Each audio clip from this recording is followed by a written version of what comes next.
This is Boadu TV. Truth and integrity.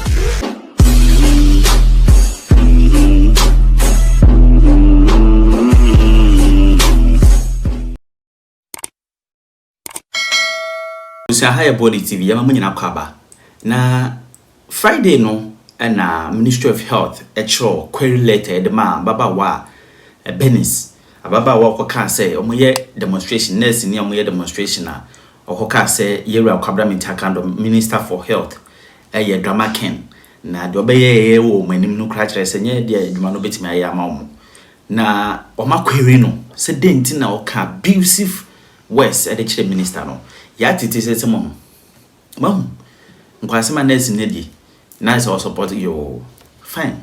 We no sin Chenya, or say Attorney General Duma Oyano. On peso best Sane Gadia Guzo, Fee, Nessa pre bargaining now why tum so beano. And then no. Omedi Sika pre bargaining, Bomiaka was pre bargaining. 1-on-1 with Ayer Peter, Ayer Tobu, or your MP for Wa West. Galamsi ene tukwekoso ewo mahama krom nyina wakasa fam. 10th October 2025 query letter Miss Bernice Abuaje staff and as a nurse employee number yedi atoso. This office has observed that you have been captured in video circulating in social media using unprintable, inappropriate and scandalous ways on the Honorable Minister of Health. Meka just 3 paragraphs no na yatwaso. Following the circulation of these audios, this office has since received several calls from well-meaning Ghanaians registering their misgiving and reservation about the content of the video. We also have information that these videos are discussed on various social media platforms with people making all manner of disparaging comments about the service. Please find attached a copy of the video and a reference for your review. Pursual and necessary action. Based on the above, can you explain why disciplinary action should not be instituted against you? For 1, using unacceptable and inappropriate words resulting in a rude behavior towards the Honorable Minister for Health, contrary to Section 8, subsection C of the Code of Conduct and Disciplinary Procedures. All right, the academic enka now mama health ministry for documents no na me pepe me kan nyina bom na afeyetimi ekontem. Minister for Health requests amnesty for staff nurse. The Ministry of Health has taken notice of a query letter issued to Ms. Bernice Abuaje, a staff nurse, which has been circulating on social media regarding certain unprofessional comments allegedly made against the Minister for Health, Honorable Kwabena Mintah Akando. The Minister commends the Ghana Health Service for promptly upholding the tenet of professionalism and the code of conduct prescribed by health workers. However, Honorable Akando has appealed to the service to temper justice with mercy in addressing the matter. According to him, both he and the government welcome divergent views and constructive criticisms as part of his commitment to fostering tolerance and openness to diverse opinions. The minister further urged all health workers to express their opinion responsibly and respectfully without resorting to insults, as this contributes to the healthy growth and development of the health sector. The ministry wishes to emphasize that it has no objection to demonstration, as they are legitimate expression of frustration and a constitutional right of every citizen. However, the ministry will not condone the use of abusive language or acts of indiscipline during such demonstration. The Ministry of Health also wishes to use this opportunity to remind all health professionals to be circumspect in their public communications and social media engagement. Where Tony Goodman Head Health Training Institution and spokesperson. All right, enti we aya document mienu abako a free Ghana Health Service. Nipa osanya aya Dr. Samuel Freeman Mensa, medical superintendent ewo in King Kenso in King Kenso Hospital ho ena ono eye superintendent and as a health supervisor ono eno assign sa first document no and a second one no so eye Yeratoni Goodman and ono so assign sa document no on behalf of the health ministry. Now and run as a document mienu nyina started say circulate e social media no adia ba kope na me pekeye dia me pekeye me hu ye ene say Ghana ha ade bia obeye bia no ye beka ho asem ana meboa ade bia me hu na nra say no matter what you do oya papa oya boni o Ghana fo benya ho asem aka enti e was say anytime bia no dia wadwen kya was say eye right no yero ho na ye wonim say ade a me ye so eye boni a wan kasa tu ho fu na jai because we ya bone a ye wo mo mbekanfo we ya papa ye wo mo ebebo odin bone ni mienu ni nyina no obenya afa mienu a ba ko beka se wa ya ade ba ko beka se wa anya ade wa anya ni yie enra honorable government akando sa document and as a health ministry for statement and as a press release no eba ye no wo se enkonfo fa sa statement no person mo ka say eye settings na obi na kache Ghana Health Service for so mo person mo kire say health ministry na kache Ghana Health Service say omo ma abaya no query na health ministry emegina mu say omo kura mo ne health service no nya adwen na omo mpaden girl no kire say medwene wa amenti ase o ana me bisa me ho say kwasi kwada na me ade ba kwa me hu ya ne say ten kura mpo no mo tem cry no onu kwa honorable kwabra meta akando wa nya ne wo time aba me yiyi na no wa nya ne wo time akon kan kire obi so ma ne query onu kwa na wa ya panyi a he should even know better a okita position executive position obi kaye aya baka say you should know better no onu kwa mpo wa ntimi a know better atem because na dwen ya ne say our right is say odidi obi atem na dwen ya ne say oye nurse enti eni kwaso obi ka na asem because mo kan ya asem a yen no ye wo owo ne nkwankwanta yen na mo yare ye betimi abo opane abone am wawuo yen na mo yare ye betimi am wadu pam wanu manya nkwa eti yen no eni kwaso obi aka ya asem ye ya bone kra mo nya ye me nya bone onu kra sa mo tem kra no kra mpo no anomo kwabra mi ta kando wa nya ne ho time say obi nkwankwa ma no kwari ana obi nkwa twe na so ana so obi nkwa ni bibi o wa nya ho mre akwa ka so obi nya ne hwe enti no ya no ane say na ame ana sini aba ya ketua we ya sam okaye obi adwen be ya ne so anomo kwabra mi ta kando be nya ne ho time no wa ka say health ministry ana say Ghana Health Service for ema ne kwari na de onu ye executive no kura mpo no executives no kura mpo ahunu nyansa ama ne kwari niamo akeka ya ne atemdu aka ya niamo otena TV ni radio so ka ya na ya even national security threat onu kura mpo no kwa no meta aka ndo anya ne ho time o agwa kancha Ghana Health Service for so mun kwari no wanya time yampo ani ye ni abra ni yakase tenkwa na wase ye suspend no because obi otimi inciting nurses against Ghana for the sani pano kwati service ni mo ye den so tenkwa ni nam ho ewi akire no omo sani apology kra kwa no kra ne kwa gina onobo akando nchen etwa photo ono tenkra no ekwa gina health minister nchen nipa na wadi tinakam ai sache na sinyina against journalists ayese de oye ya no enye no ono kura mpo no ono abo kwamna minta akando anya ne ho time o san kwa gina ne nchen ani ni twa picture enti on what grounds eno obi kwa betimi anya ano na wanya adwen bi say sa abaya we ya ombuade we ya say yan titi na mfrifie no ono be didi ono abo kwabra minta akando atem a ono be nya ne ho time so obi nkwa kwari letter ma no on say Ghana ase ye ka ho bi na ye mpanyimfo no omo ni ye bia ya no omo ye no ye ti kroma ya na teacher kwadwo ono dia wandi obi atem o ono ya no wonam and what teacher school danya assign and kwada wo mu enya access to education omo many books omo many school ntade me slami bisa teacher kwadwo ya ne den teacher kwadwo ya ne den ya ntina ya na Ghana Education Service for letter e pam so mo yinadi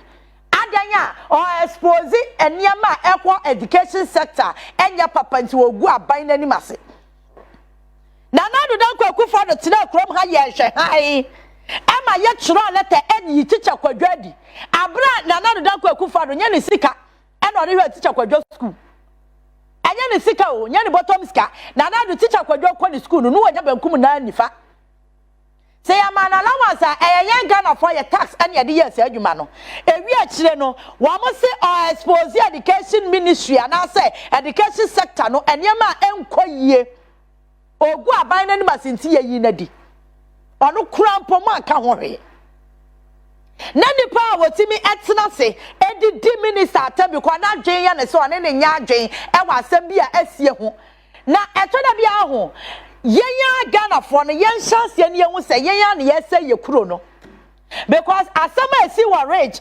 abesi da rafo kura wasame fra no na mebisa ne se enokra ne siu na akwa akosi sen ani pa da se ne timi hwa nyame anim di ntro ekata asam no kura asie so Abraham no mia no nyina yete ye nyina ye nim se negligence akoso e wo hospitals bebre kwa ye wa nurse form wa abada ye omo dwi nipa ho obi wo hwa na num kasa kura timi ma ho tow obi so hwa na num kasa se wo BP na da 100 e be kwa 150 so BP e da 150 e be kwa 200 ne ya ne kasa fu obe ka kire wo eni ya wo binimu so a omode omo bottom sika empo etua ma nkrofo makowo a wo munya sika entua wo me bills nurse ne midwives fo no ebetimi do omo akasa bottom sika a doctor fo ne bi etimi do omo sika to aduro e ma yarefo e ba hospital sani ye wo papa wo mu no sani ya wo bone nsu wo mu eto honorable mental candidate wa no onu wonim say enipa na o manage wa mu no omunyo ma dwene nyepe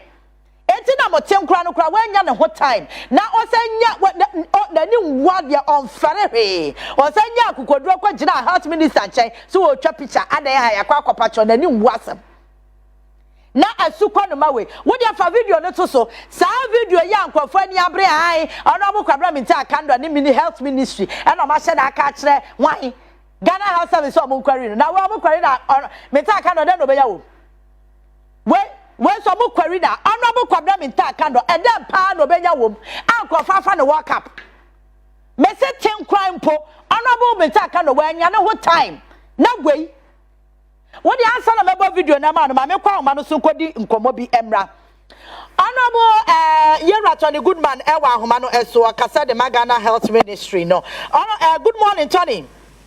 Good morning Miniaba boko de yeah, domo, sorry. Nyame adome ho ya papa. Enra ye ho mo statement a free ministry awonsa ene hyase. Na de di kan ma me bisa o. Mo na mo ka kire Ghana Health Service for so mo nkwari banis na mo wi amatwa mo ho aba ya counter statement ana. Debi me kwanra sorry dem na obi send ma me say won hu ade we na e wo platform bi so. And I'm a crochet because I say, hey, na da pachapa egu ho no yesi ministry na ya certain and ya shada dey na me because anka ye be nkra bia me Friday and I was say but unfortunately no hu because enye part of yen ejuma Ghana Health Service for na omone omo staff enya ministry dey Ebi I say gradually no ye chimo nkofo hu the way system na etie. Yeah. The bus service delivery ministry ni dey ebi e wona ewa pa. Ya tani mitie o. Enti no enyampa say honorable cabinet minister kando ni mu bi. Me kra me hu na me frɛ no. Also ono ntia say ye be leading star. The main controls are yeah, Tony. Hello.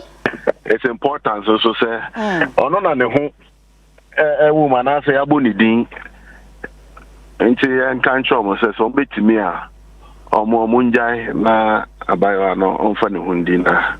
Obi away juma for how many years, Onya na ketia dear. The way of Kasa don't to me measure. But going forward, now was saying, I who the way Yabekasa. And Muna de Kata Etuja. Now, before the Kata Betuja, I was all Ghana Health Service for a trauma saying, yes, sir, oh, Joe Mujumana, and I said, near Omoya no Omoya be bonny beer, but Osre. And they are from a catch on says, okay. And you know, near Baba Yeni, among medical superintendent, no one can change the ministry, no, I said, I a person, but yes, so and yet my young as a ministry. Then you can say we are issue statement. Then yeah, settings be say will be issue statement now will be kind of home. But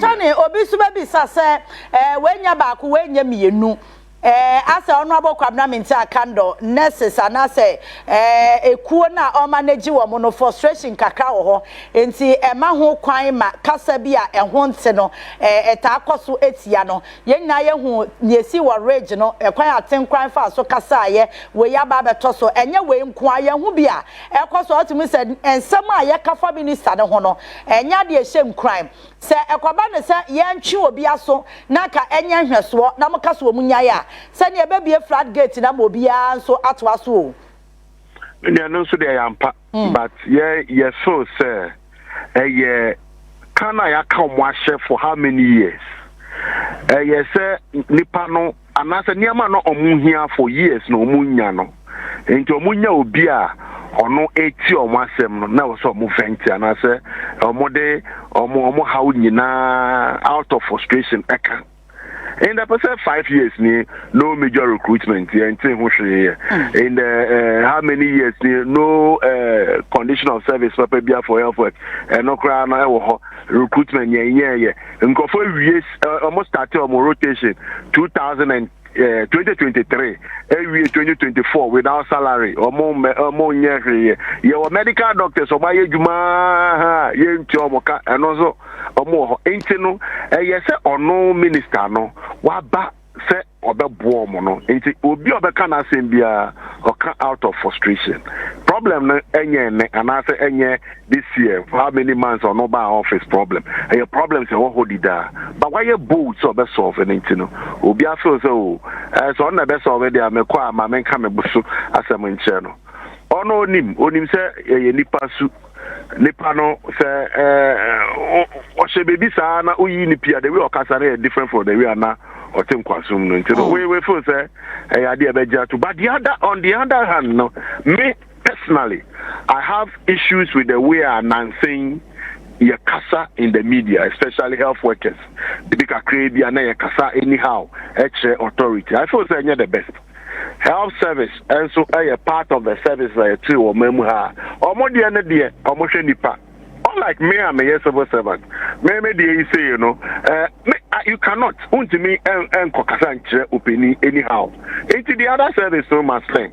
I was the enforcement of code of conduct, the enforcement of professional we are actors now ya jatumu and the omoye service. By a jatum sa now will be to be the Kasacha minister anyhow, will be at any time. And no a problem. So I have problem with it.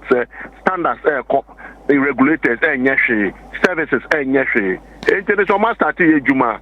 Ye feel say Omunkonso Omunyo Mujuma. But the minister statement now or say they should temper justice with mercy. You are not that one say temper. These are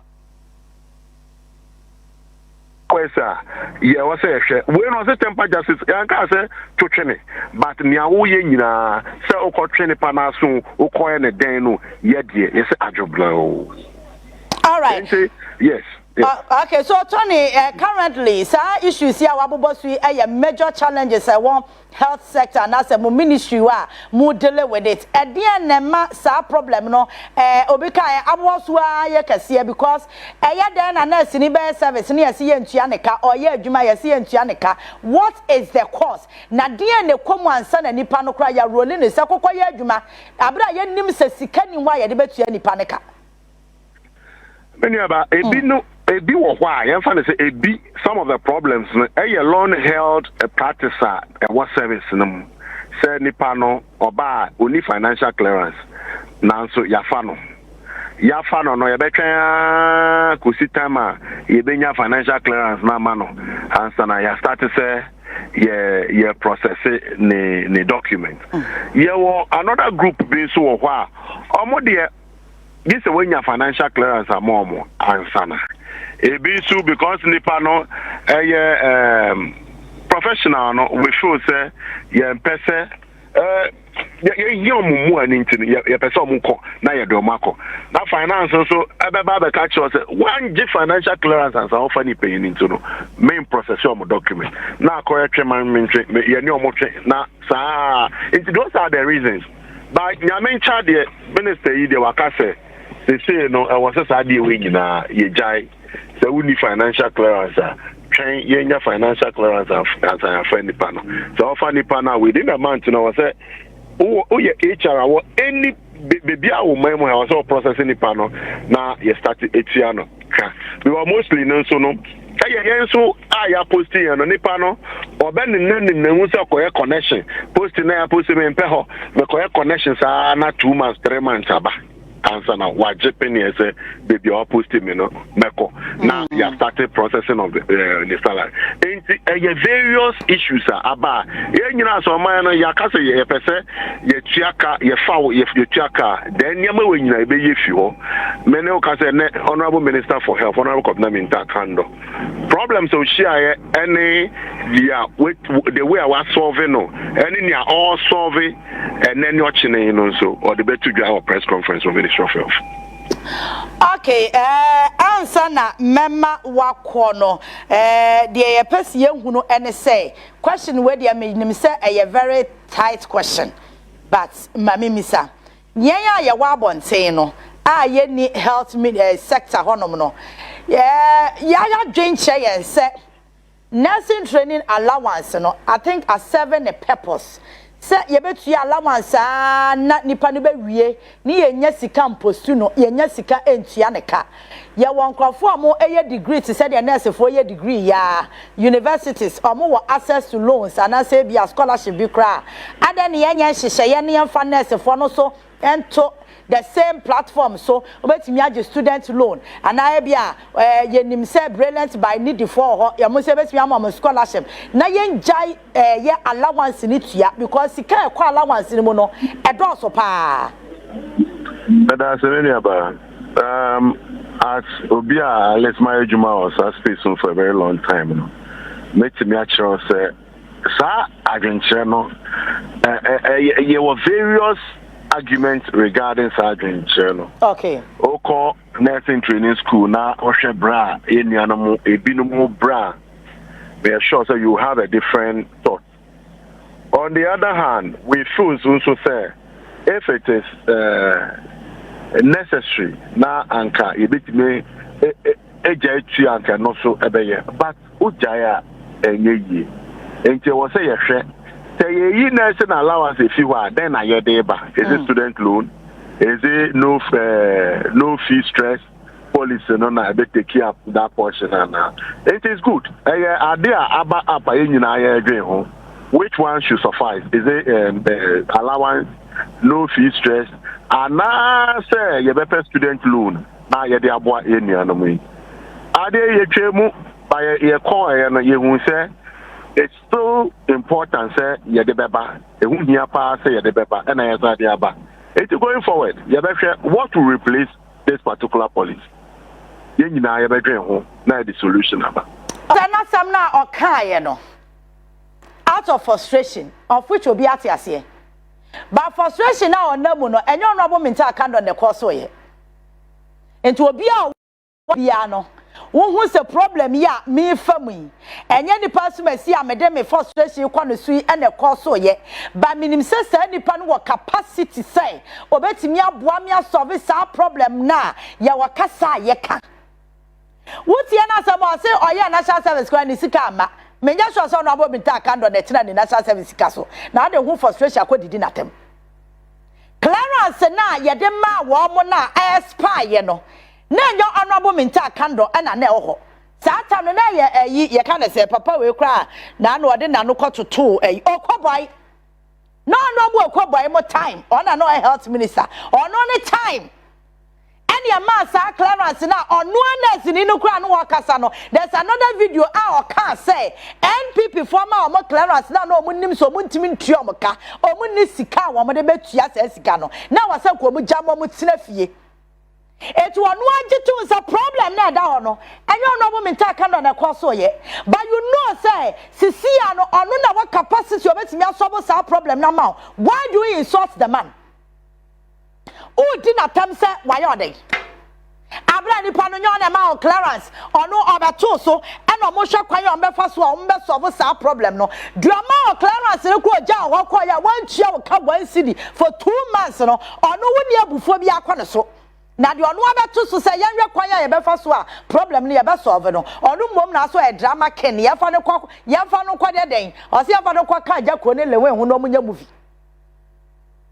Na me jidi say ebia ne maame ne papa gina nanim a the way manner or kasa honorable Minta Kando ho no obetimi aka the same thing dia kire omo because so omo na tete no because the one betete akora no sa na akora no so gya wanim o kasa no de akwa abonten obetimi criticize obi enna de bia make say adwuma ye enkofo mistake criticisms for insult mentina hanka say minister bi ni tiso ana minister bi sabi oya concert man ana so oye we adwuma na wo ya ne ne be criticize wo say why ye we wanya de ana sade na wo ya ne nya de be bo man by direct insult to somebody no is a different story altogether.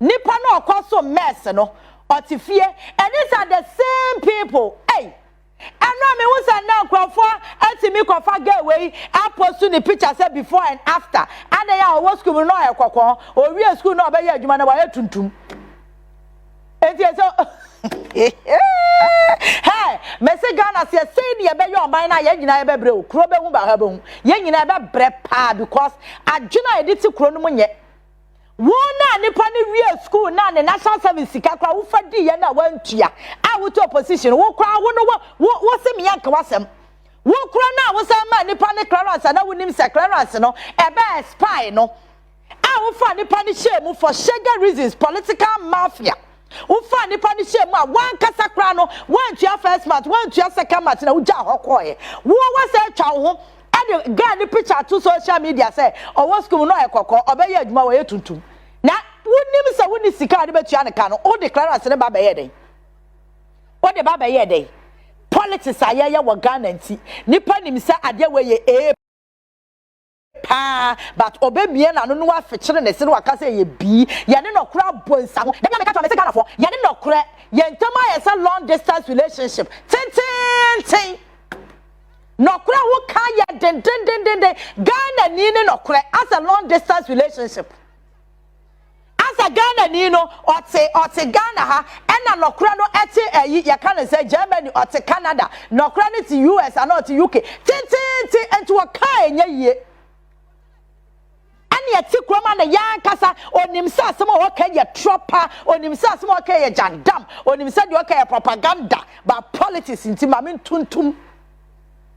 For sugar reasons, may karma and no one day. One of them said the last time I catch her saying, say Jandam no, maybe a nail chum no near man who quite man a kunyama netnaso.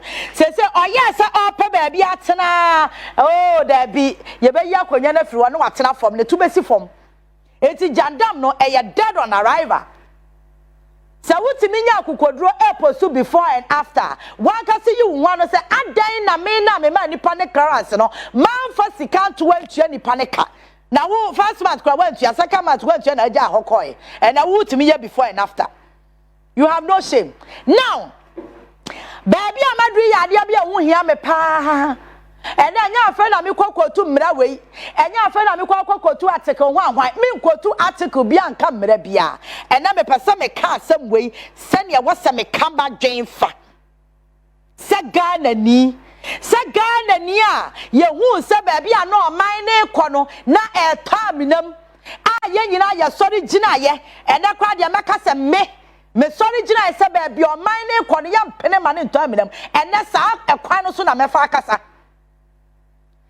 wei enya afa na me kokotu law bia o me kotu law eda me ya ma adwen se me ko fa mra ne de aba be ka asem no me de mra ne beba me ya research na me de mra ba ena me ka mra bia but adia me pesa me ka ho asem ne say Attorney General OSP Yoko all the security agencies and more mo juma some mo investigations Emma one more Maria Yang Ghana for yen sika ani ye ni tua so mu wia yen ye deda ni ani bra ni ye demonstrations ahodo ni ye kasa radio ni TV so ani ye ni tua se na nkrofo bi wia yen NPP abaye nim se ebinom enye omu nyina ni anim se abai no mu nipa binom no mu wia yen aye ni bere ya kai aye ya ma party ni ko opposition based on asamu party NDC ka kire yen Ghana for some of am the ora beba operation recover all loot ya giatum meboa ya mobile mo ka kire yen say one more bafa yen sika nyina mo de yen sika mo bakwa kwaje abra yen ba bia hye bia mo ba gye abra yen ya so mo ba gye ba say 21 billion and ade amayen esan say yan kasa ya hwe National Cathedral yetimisa sika bi ebi fa ba bia na eni kwanse kwaye adwuma Palugu Dam eno kwa de ba omia wo ya ni me hu say $12 million ahye because ya call a site ho no pickers kra yan fa bi mo fom eno achi ECG eka ho Cocoa Board eka ho Ghana House Service eka ho Agric Ministry eka ho name them babia eka ho teacher education sector eka ho babia every sector of the economy eka na da wanya kaketwa na so na nkofo anya omo hotam e chese sika na wose yankede kwa ya adwuma bi no sika no anko kana ofori atatena krom ha bo Ghana ka PDS ni nyina yo ha kanu GVD ye nyina yo ha hwe contract ahodo a ye mema ye ewo finance ministry ni nyina Ghana for ye nimsem enu na ma ye ni bere ya ye sori gina ye se ye mpene chese sika wodo a wutimi tibi na kwabrane na afa enye se bia wafa sika ba wutimi se nipa no oba be ye politics no no oni ne ho hwe ani na no ani na nsa o se watimi agira ni na mu ato estate adan mako 27 atua ne cash down ye enya no kwa eni amania chese projects ahodo a ekoso de ayo mine de a nipa da sania fat kwati kwan so ato aban sase aban bungalows ebi ye aban casa eni kwan sanke ya ton na kwabrane asa ka no asai ni a o hye ne de amano ya ashira ya report and you different and not the problem ya baba community one no minister vieta ya toma na abikwa na any 2 years any ayi ni a oshin kan no the man the same minister ni nyina ya issues across wo kroma ya nyina ya nimo any ye dede sa Attorney General OSP kwa dey ma catch am say sa OSP no sa president Mahama mesra sa won pam sa papa na any asesa no sa office no untwam Never cause what now, I and a Juma ya, and a Kizaja by no Monsisano. Because me wuni all ye, as a Anquano mano, and when it's him, Anquano man made the make crowd for the and sa crowd about for the bono, me woo San you that's when it's him, and oh, a to the beer. When ye can say, delay in justice was a dina, yana and guess ye can't keko. 7 prediasa, yen yinaya to Ghana ha. Ma obi ria ponche sisi a na yafa ni nu court case no ya remande ne baako ya remande wa cha ya 1 week and 2 weeks wo next appearance ni a sentence o adanti no obi de pen ebo ya kro no wa Ghana ha case ni timi di be 10 years wo court case no etimi di be 5 years chese yet me ka asam na ye wieda o abuga pele monkwa na me hu say President Mahama no oye president and no oye committed in fighting corruption ti abuga pele mu case court ani na sa ni ajali abuga pele mo case sa kan nyina ade na ba twetwe ne na asesa enti won say attorney general asama da bia ya ka kira mo say sa plea bargain na NPP for the sham mra ni mo mu ja hokoye no mu ja sa plea bargain ni yusu mu ja sa mo de ye adwuma no because the last time no yet say give to aware ne crop for national service for sika no mu di yesama for ne nkra esika no o mo so o mo betua 60% 40 na aka no give to aware ne crop for e yo mo ma me dia 40% na be ka no mu ntua no e ye ne ma me anasa ne papa dia no mu ye adwuma ne yetuo ka na se yentuo ka that is my problem etina me se na me kotu mra bia me nya ho kotu mra bia me ka ne se de esitie NPP for to social media huru NDC for say mu na mo ka asam di ora eba be reclaim sika mo reclaim sika no me ye hwe na se ye reclaim sika no nanka eda fom a these are the ways omu use on social media. Eti anano omo peso omo magana 40 ase say eyan tro na attorney general ne NDC abandi yes say sika bia yira wo baabi do mba omo di ora be recover samuahu eyamoa na mama mo kwan na people for ram office pie no mo ni mu di nkoma no mo pie no mo sigu say no mo siri no mo pie aya the same NPP for no mo ti social media everywhere go and check and no mo kasa I go and recover the 21 billion let's see you think it's easy oh wow eti ankrofo mo wi anyame ani mo wi aye no ana mo share that mra ko share mo say dem plea bargaining say na be ya sika no wo betimi anya bia fa na sa attorney general mesraw member no pay me fafa ya ma wo so kra maka kira wo say sa plea bargaining no ya nyintum se nipa na ya ready say odi ya sika ma ya ya pe 100% ni nyina ya pe problem me say attorney general NPP for now wo ma wi ya sika no ma ni abro mu wura ho pie say plea bargaining no mo be ko no mo de kwa sha ya mra ni mu nti e ma mo ho kwan mo tue sika ni jabi no sa plea bargaining no onfa nya adwuma sika no sa ose on pene ma ya prosecute no obetua ya je 100% ni nyina because sika no emu bia ni ho ya ne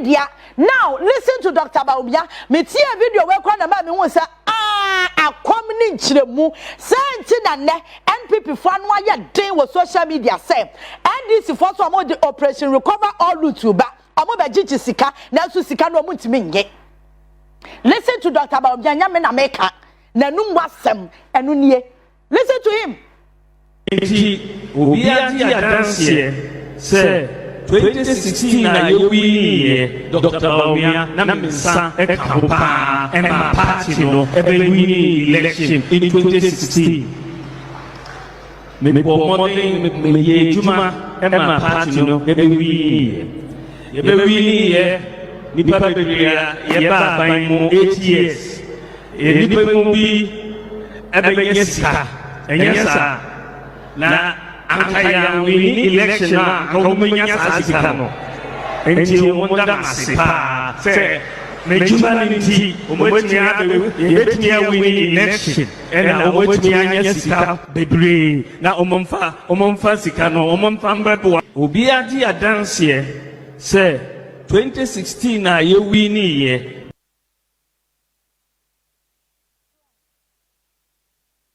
sama matibio Dr. Baumia say 2016 the Jumadia wayama NPP enema NPP winning elections winning elections no enipa bebre nya sika bebre eti wamu wasida bi wamu fama onu Dr. Baumia say waye Jumadia ma NPP aba power na party for nanya sika bebre na sika no amofa na bua party no na mom opeso a chese sika no amanya ni bebre ama na buso no ma mofa me compete no Mama fa me compete no. Afa Ghana for afa de mati ase de enti a anopa me buafu. Dr. Bawumia ma yati ase se power no mo bedi no 8 years no. Anya so mo ba se Ghana for your interest o. Amo ba so mo ba yo mo hu ye enyam nam kai according to Dr. Bawumia ase amonya sika bebre. Me ba cho sika bebre no omunya we. Menya sure say dua bi si Ghana ha suska. Debi. Edua bia ni Ghana krom ha. Abakwa kwa gina sia ba hu se sidi ni dollar. Etiti gu fam. Enti eye dan ya ya me no mienu ye sika no. Eye loan no amokwa gye ya so amodi ba ba ye adwuma no. Na kanya sa according to Dr. Bawumia, the most significant project wama ye wo krom ha under the watch of NPP eye Palugu Dam $12 million. Yakwa site hono pika se kwa yamfa bi mo fom enti sika bebre na Dr. Bawumia kan wasem say omoba aba mu 8 years no omanya no Palugu Dam sika ne ka ho Palugu Dam sika $12 million e ka ho woni $12 million na $1 million kwa woni me dodo $12 million Bawumia si wamanya sika bebre eti sa Palugu Dam no sika no e ka ho yey anya no kwa yati kroma ya na yati say Ghana ha tire na mfom kra na ye hu so afa yasi ya be ye de be fa pampam si onu we nyame anim si ona no eda Ghana Infrastructure Fund o se hwan ya nom no awe nyame anim issue $2 million si afa kwa visibility studies tire na be fa pampam na mwiem today be anywhere by feasibility studies be anywhere course so sikano yam say matisa see woni si sikano person refund o si sikano o person refund say $2 million no oba refund attorney general yem pesa pre bargain ni wom $2 million na ayira ye je $2 million na the papa mu cry wasanke the interest come. Give your warrant National Youth Sports Authority as a wine. I will near bring on so mokoya or mokocha sister 40 no. For that way. 40 na kano. Amuna Nadia say, I mammy and I papa dia.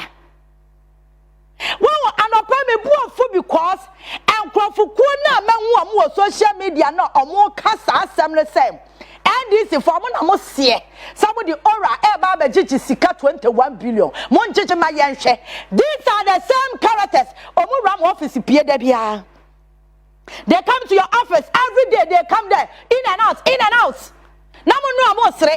Na mo kasa bi before mo ye nipa mo dwen mo ho ho. Ana mo ye nipa bi mo pem asem.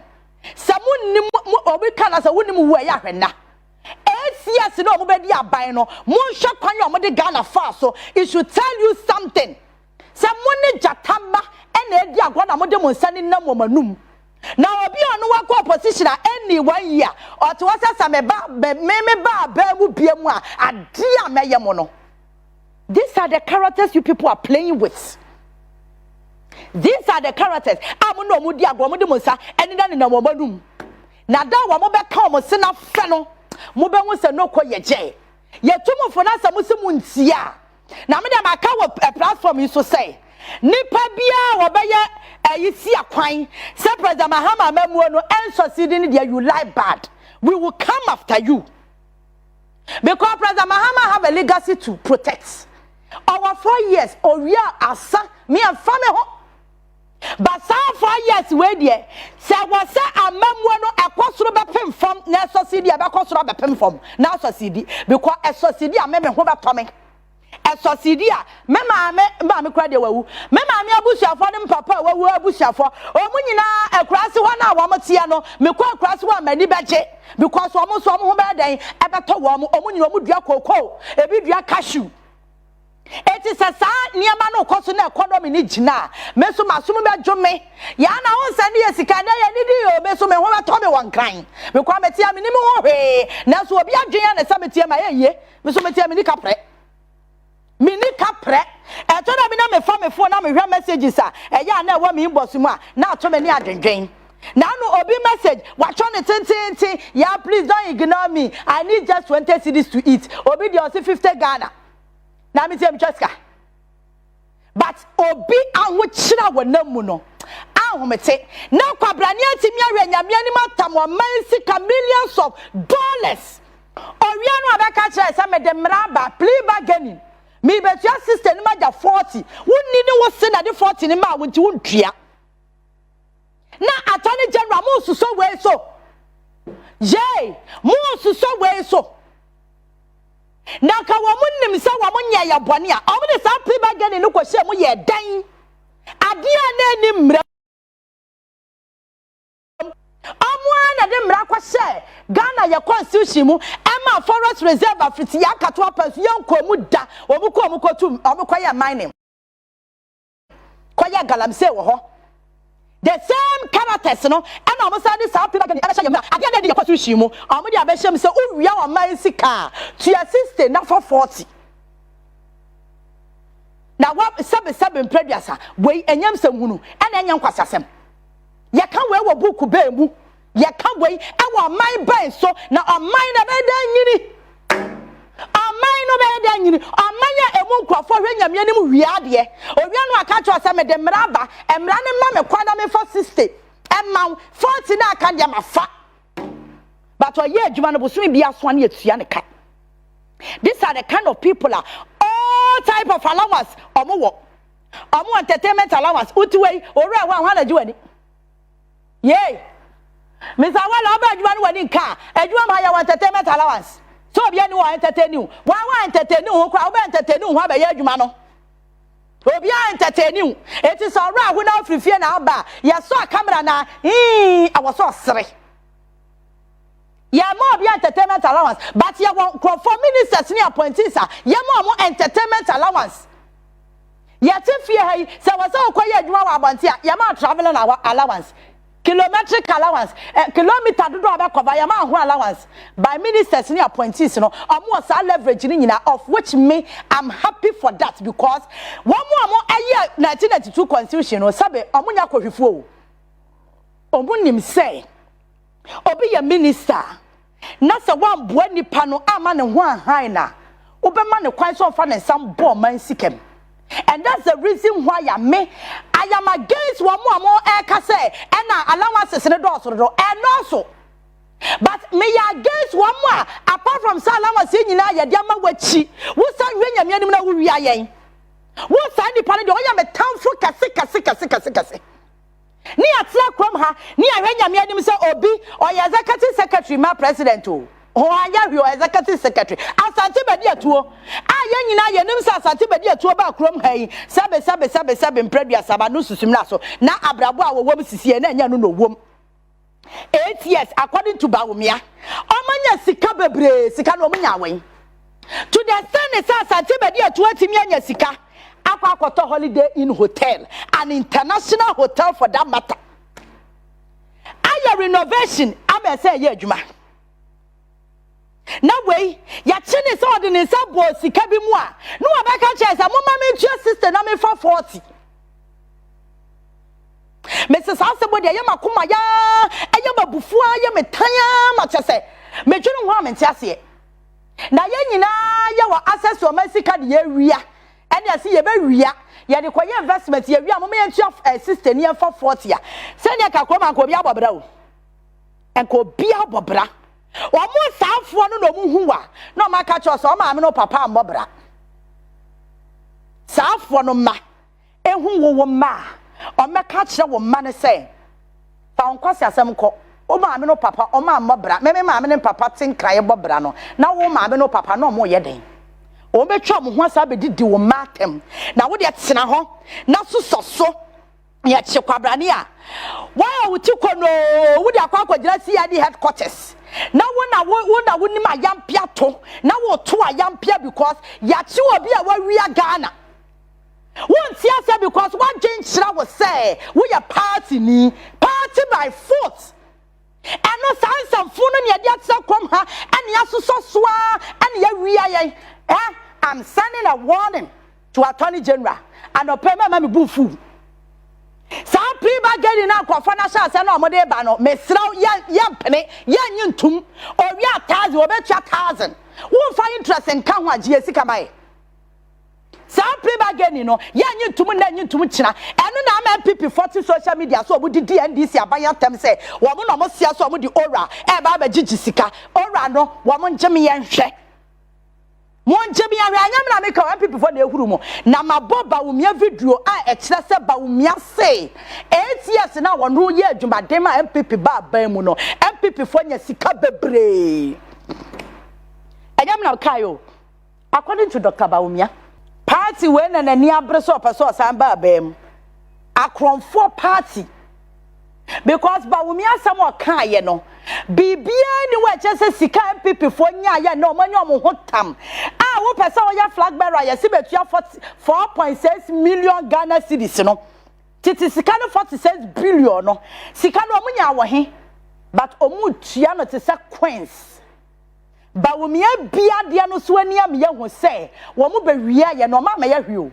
They came purposely for their selfish interest. Obi ya MPP ni otie me ne do obedi kura your problem. So otie Baumia omo ba be yo omo hu yie. Party manu kura no omo make sure say party makura ho beto omo. Omo create employment. Napko no kura na wo mo de efa NPP for no kura napko no omo say gu no. These are the kind of people who think they can come back to power. And so many no akasansem hununa eya attorney general wo etina na anopami gina wo so. Anu na amanyo amode ti krom ha ye tobe no ya chi wo magum ne ya gi esika ekoma no adwo. Ba ya beka so na eyi ko eyi pen kura no de eche na panche kura no de anche wo court obi a wawi apanche ono de na sam ekwa court wa enche do ade pan ya wi aye no ono de na eche ba wo bi aranyame no palugu dam $12 million pan sika no we ye wi ane akacho se no de eche ye hia enough evidence abra ono ade no mutom se ya je $12 million se ye koya palugu dam ni ho sika ni ho sika no we what on kalba omoniaje okay they've broken the ice. Serial killing be na ekoso wa adechine obi wa da adechine yakum ya kosi wa ha omo aya akwachi nipa mienu bi ye gidi se we de sunwara akwaya bie omo investigation ma ya nyam sunwie me the chat work on am person me bo modin I think that Honorable Kofi Adams the Minister for Sport and Recreation wa ya de wa pia Ghana ma ya ko pie World Cup Kofi my friend Kofi Charlie, well done. The cracker say, we need our Ghana Ports and Harbour Authority, the Director General, General Paul Sedu Tanyokulu, Esquire, Charlie, or the Koya say Okoyejma. And I think that Ghana Ports and Harbour Authority who are in Crawford Bonnie say, or the discipline abai, or the professionalism abai. And I'm quite sure that within the next 4 years, Ghana Ports and Harbours are very reset. That's it. Me so me da se pa honorable me do be gina constituency kakra na asane ye firi ho a ya beto ansem ye national interest stories a ye pese ye di ho nkomo based on o background a ekura wo no nti no constituency to say because my was and saying now we are accounting to the people of Wa West projects ahodo a wo ye na bia sika aba mo nsem na adwuma mo ye ho no wadar ma bonetofa kakra constituency den na ekoso Ipacho me da se What was the constituency we are at in 2004? Okay. 21 years. And the constituency in population of 100,000. But you have 100,000 communities are all West no about 236. 236 63 per and electricity. Me pacho ye da sumu. We are in total darkness because about 26% no. Our national average of electricity connectivity and our connection to the national grid, your number 89%. So what was the catch? The papa ya catch it. Ya kwanyina say na ukwa roho. But as a people's representative, I am say me jina munamo parliamenta. Niemi ya say me kokonde ma ya nye buntu ewo. Wa we so no. But ne ya kono me adwuma for 4 years. And now ya say my second term. Yeah. Me hear yana President John Dramani Mahama or see accounting to the people, no free media for call Flagstaff or call catch there or in the past 8 months. Yeah. And I'm say, oh, I brand 1 year crime ban or you're accounting for the people. And then what say I just leadership is influence. Yeah. His Excellency President John Dramani Mahama or see officer I saw on my Ghana for who near all year. Yeah. Near what you may year, near Baba year, and near one nimu. So why yes I dem my the same spirit and fan coffee. We coffee quiet accounting to the people. And what basically what we did in what way was apart from media we accounted to the people through the district assembly. Oh, okay. Because district assembly or 40 assembly members. And we have 28 electoral areas. Okay. So we have 28 elected assembly members and 12 government appointees. So if media we are accounting to the people. Also, or electoral area, His Excellency President John Dramani Mahama abaya aba free, and the MP, and the DC near Ebia, over near Faso or constitution now electoral area. Biba Kwambia Faso, Yabe Tubo, Yabe School, Yabe Sewa, Nina Yakanano. I am telling you as a matter of fact, for the first time in so many years, Minti Bikrada, just 2 quarters, Sika, I called this assembly, about 5 million Ghana cedis. Wow. 2 quarters, Sika, I called district assembly, about 5 million, and they are all tagged to projects. Okay. You see school dying. You are connecting electricity, it's targeted at something. And I'm quite sure that maybe within 1 year, some yeah. Or they make say Mbisame Fred. Wow, Omobeka. Fred, why was for Neomeka and Enokre? Maybe I'm representing them. And what I do, I go back to ask them, Ekoye. Okay. And now, young corner saying, me a penny Unantia, one or Coachica crack will be something for say, Charlie, a form to send so I had the way you need, and I had to watch Yakakra, nay, I tell it no, because if you say, near or non quantum ponsono, I own him saying that so accounting to the people was inspired by His Excellency President John Dramani Mahama. I know it was well attended, and in fact, questions are moving, answers are in my inano. Me first watch here the Honorable DC for Wawes, Honorable Richard Brantia, President Mahama, then the chair, if he said, Yetibomoa, Yebe, so Wawes is great. And I think that Wawes in the next 4 years will be the constituency to watch. Okay, nature say nyame be boye na the year koye ni menim say komodi ye be di bebre, but after be 1 year eko 2 years no and komodi be different.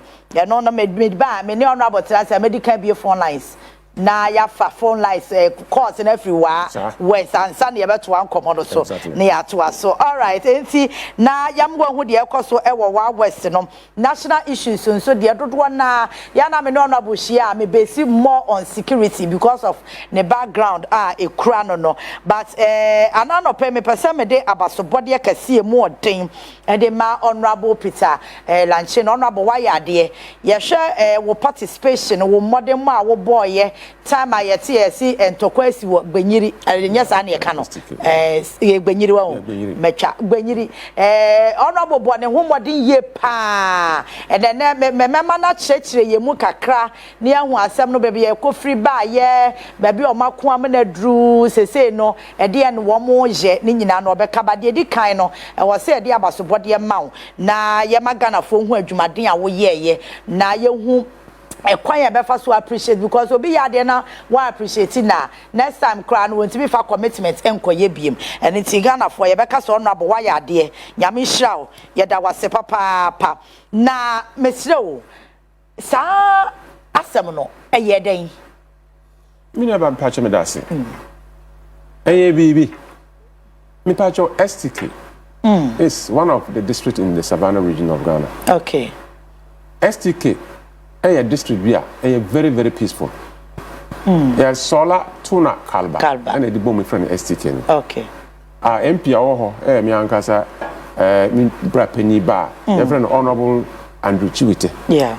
Andrew Chiwite MP for STK. Now in some shashan kitten ye who social media in for kasa we did we attempt we say but ni na na be ka say assassin.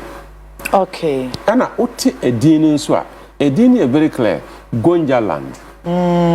When you know Gonja land. Okay. So me honorable MP for Bole Bamboy Alhaji Suleiman Abaka say it is a fact say the ownership of land in the Solatuna Kalba area and in Savannah region Gonja for. Okay. And no a fact be a yan church it's just there and ultimate man. But Ekobane saying, Unim say, Nipa de, Obin the Yekra warrior, Obin ma warrior, ma will be num, ma will be sia, and Rana mo do cry bit me will be do. The same Obano Bemana, one day Behana in Traquasi.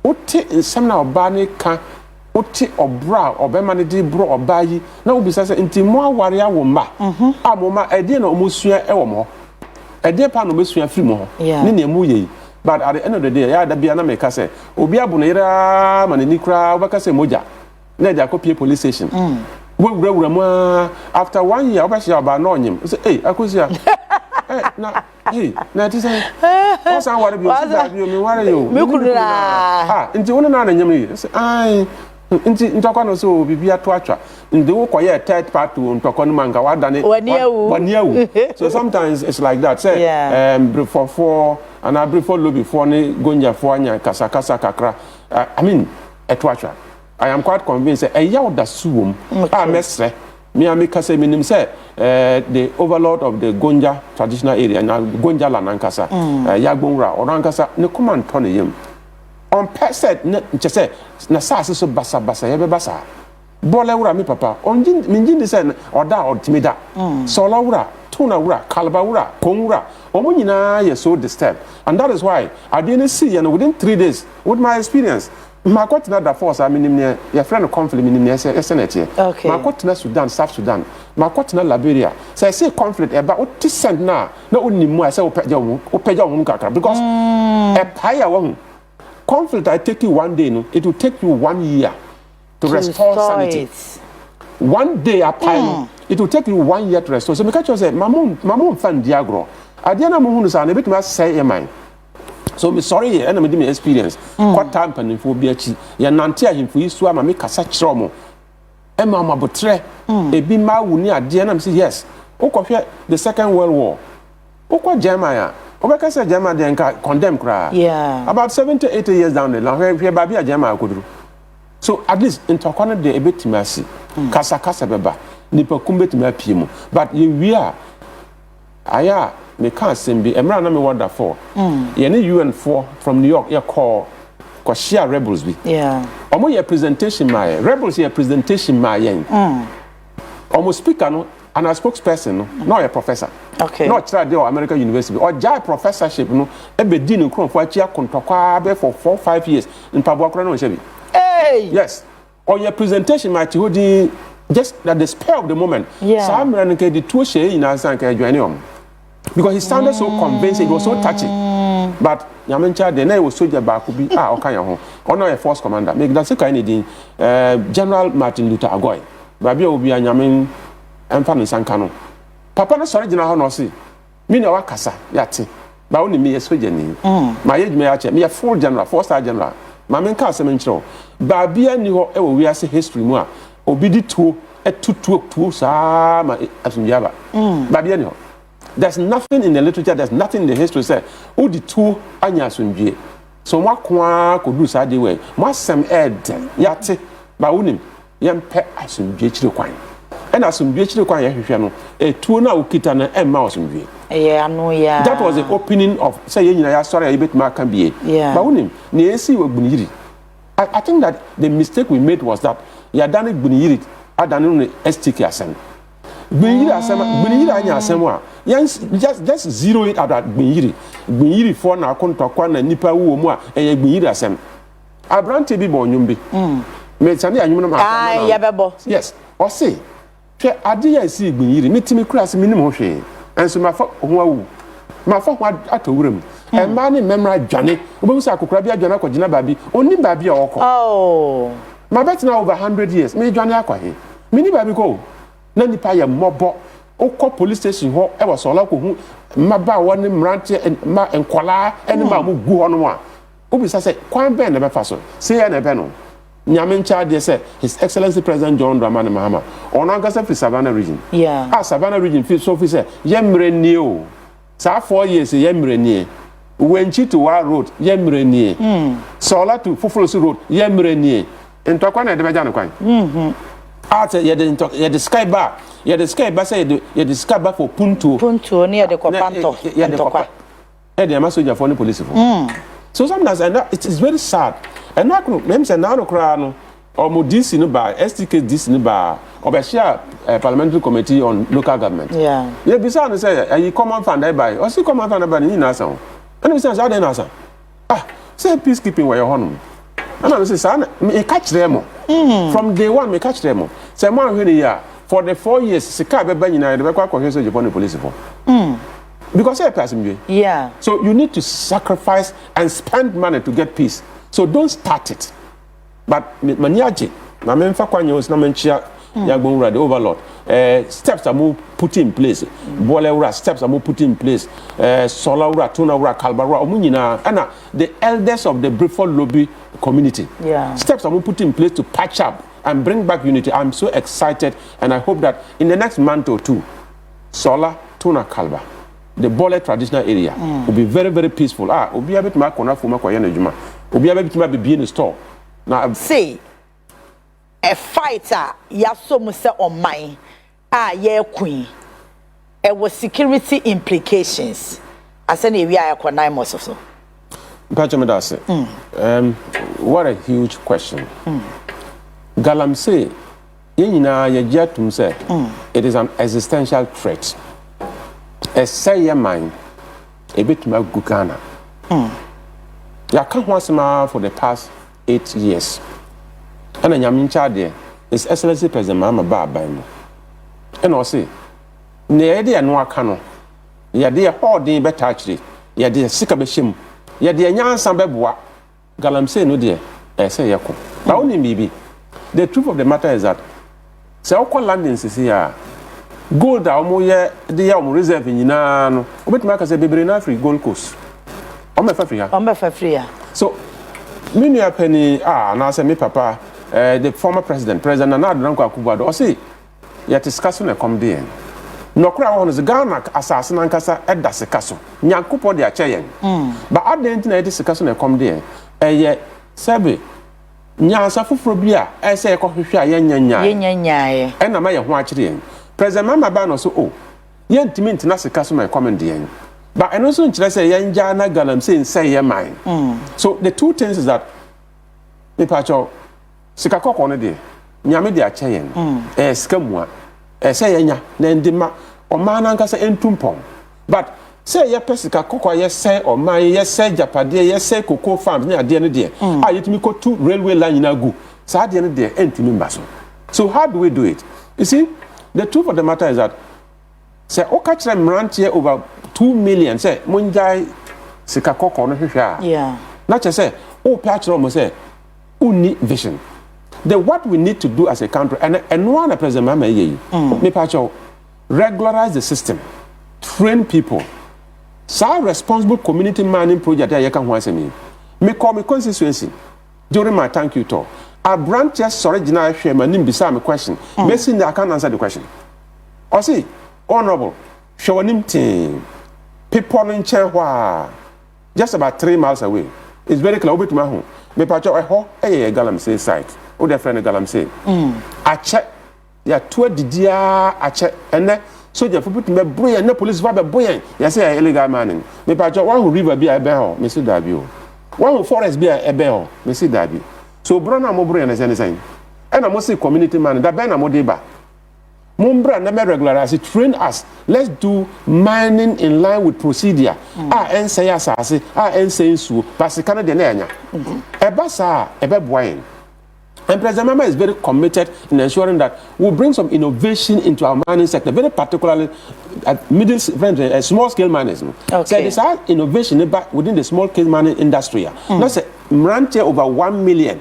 What we're providing within the small-scale mining environment would have done a lot for ourselves. But if you think that, okay, say assassin, I didn't know assassin, they don't have skills. I didn't know assassin, they don't have support. Yeah. So if we're able to regularize it and make sure that in Crawford the right thing, Adam Pacho, Ashanti gold, Omuntu gold. Omutu. There are a lot of middle scale and large scale gold miners, and your gold nano Omutu. So what procedure do they use? And we are small scale mining. So just reduce the procedure to the small scale mining level. Now who say me Pacho small scale mining? So most Omuntu gold no in line with the procedure established, and we enforce the laws. Enforcement among Crawford who say, hey, Master. Oh yes, small scale miner. Na say oko fumra, ya dobe famra kwamu. At the end of the day, people were excited to do the right thing because you have best practices from various mining sites. Ubetumi ade actually say one way near oye.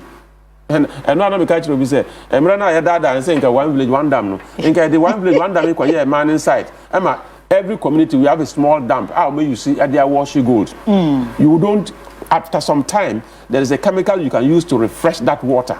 How may be cry near poison to society. So you have all these innovative steps. Mining will continue to go on legally, soundly, without being destructive to the environment. Ebasa would have won the war. But you see, Namos. Namos, I salute the commander. Colonel, I salute you and your deputies. Good job, good start. But you know what? Listen to me. Your gallant stop. Yeah. Your Operation Vanguard. Your Operation Halt 1, Halt 2.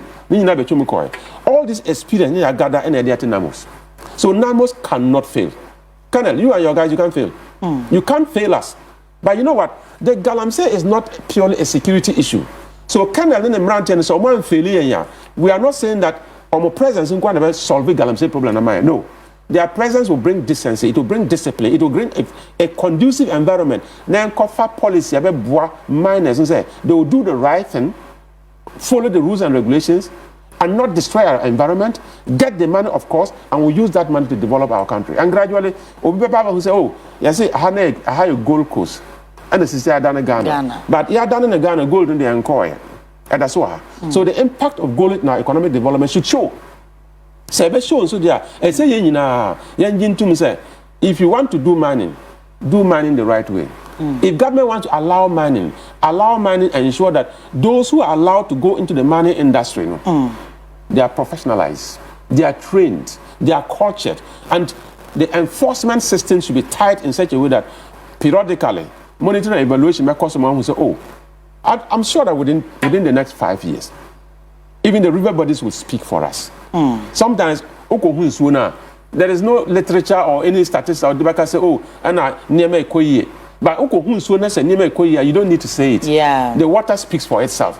And the water is the key measure of our success. The turbidity of the river bodies is a key measure of our success. And I think that so far, so good.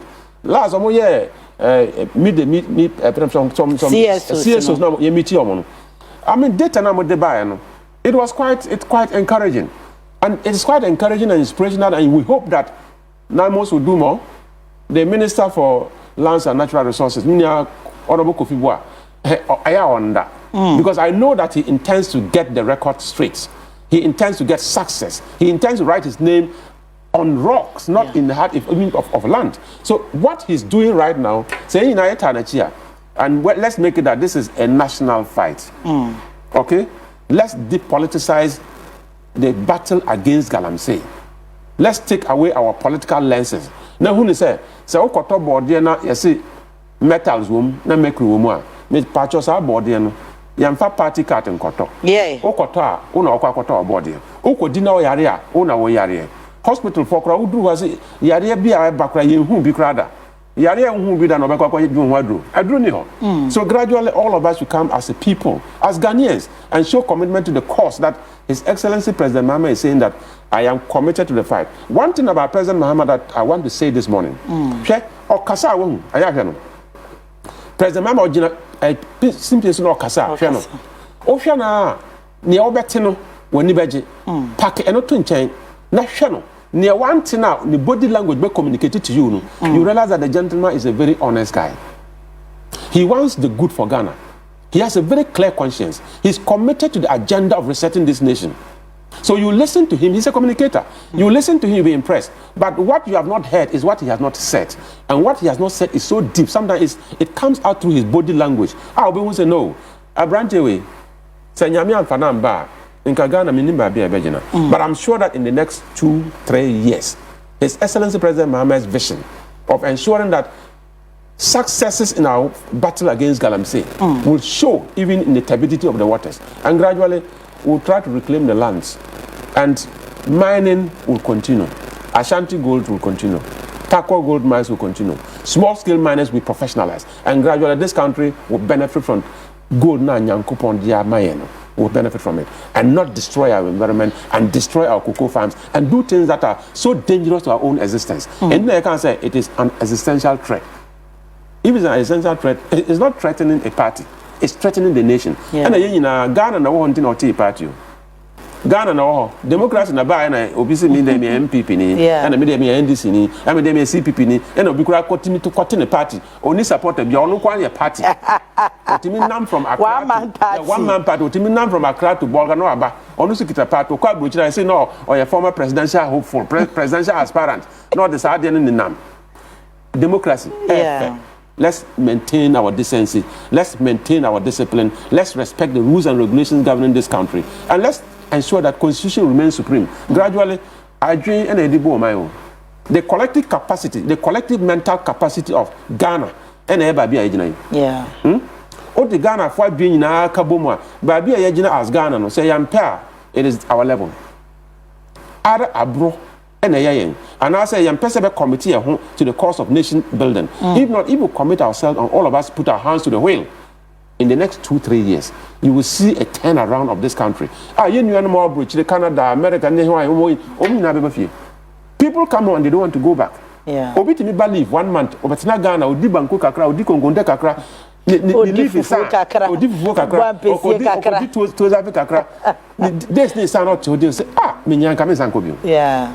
Minyan Kamin Sankobium, but you see, on here, Pamo, better than on Johnny. Sanyami Aduma. Dachi, and check. With the leadership that we have now in the country, I am quite convinced. Say, as we use what I inquire, okay. Yeah, share one more, yes, illegal mining. Yeah. Now, we can say 9 months cannot afford to fail us. Or mobile boama decency and discipline about mining na ye anymore. Here is the case, and comforted one na you betchu mono, na drugs, esha moho, or mukite tuo, sanye mano, ninsunsans, what's saying? One other side effect of galamsey ayehu. Okay. If you say in Suwon Kwan eheno. Galamsey wahu. A branch ya we senior high. Osimiti menya he. No, Wadum. Okopie galamsey site. One gets call for the first time. Now I'm na donko ada amrante timi call from kwase eba. For the first time we do ni ko hwam na mu a oyem be hyew. Yeah. So oyem hyew we a minia Professor Sampong our public health school e wo Legon. O say e say okope unit kakra gu ani so. What is who are you? O the unit kakra gu ani so a. Woni so you who are you say na wa wram. Okwa nye CVNC boys are bread. So oko 2-3 times ba na say why addicted. Yeah. So that be also like you pay unit kakra gu ani so na oko. At the end of the day you are becoming a drug addict. So that's one angle. And apart from that, Galamsey side is a violent environment. Everywhere in the world, Galamsey side and an illegal mining side is a violent environment because they purchase sikana to protect money. They are willing to protect the money with everything that they have. Obit me call a concession where I'm running 10 aba. Me purchase moon free uncle. Oh, what then? Yes, see moon free ha. Say one free ha. Watching a moon here. You remember warning no. Mon sister mon pack and leave this concession. Meanwhile, concession what did you want about 2-3 months? Obi aba says sister onyama ko. Hwe one corner addiction awo. Omo ba me bro ma won kan say yes. Who 2 abeka say 7. Now force yaji. Okay. They use force. So at the end of the day, you also have to protect your concession. So you also have to get armed. At the end of the day, you see that people are getting armed to protect what they belong of what they have. They are getting armed to protect their own concessions. They are getting into drugs to be able to get to another level that they can act irrationally. So a higher dream. And that is why come you hear and say no. Listen, if you legalize it, okay, regulate it, professionalize it, train the people. Risks now more taking a bad or more taking drugs. That risk will reduce. If the risk is reduced and people are trained to do what is right, you don't need to take tramol. A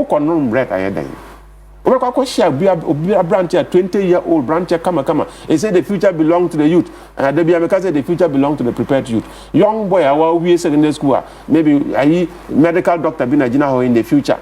Engineer be in the future. I got unum red. Or you know how baby we are smart. Why I say son? Or you know how I say what do 7-9 clouds. I can't know who young coupon. Orlando we na who say still that's what we are say Charlie had the there. No asako because he has to remain in the cloud all the time. Basa ni obi hu an say rehabilitation. And rehabilitation in this country is very expensive. In other words, rehabilitation anywhere is very expensive. Ojo mo ko good president so a bisa me mama patients back for bonnet. Say president what is saying. Now say ya na president ya de nyamen shraw. Ya fight ya I'm a member of the Human Rights Committee of Parliament. Okay. Once the 80 petrus and the feed prisoners. School akola this is 2 cedis for 1 meal. Open other prison 1 cedi 80 pesos for 3 meals. Are we feeding them or we are really starving them? Yeah. Are we trying to rehabilitate them or we are destroying their future? Nyamincha the president Amaso at their core 5 cities. So Scottish shall say bar. Kakra they will supplement that with Omankaza prison farm near there. But what is important in prison is the rehabilitation. Yeah. And that's why some of us were even proposing say constitution but ya na echro yebet masasano. Na ye prison in free ho. Ghana prison service. Na Ghana Correctional and Reform Service. Because it's supposed to correct people. Oko abrochiri ba bibebrea Canada near the Federal Correctional Service. They correct human behavior. So oko na correct oko that prison there 1 year you come back as a better person than before. But obet ma ko wi upon chiba ko na ya china tum. Oko demo be 2 years no ba wa graduate. Wa graduate say the ope and rob require.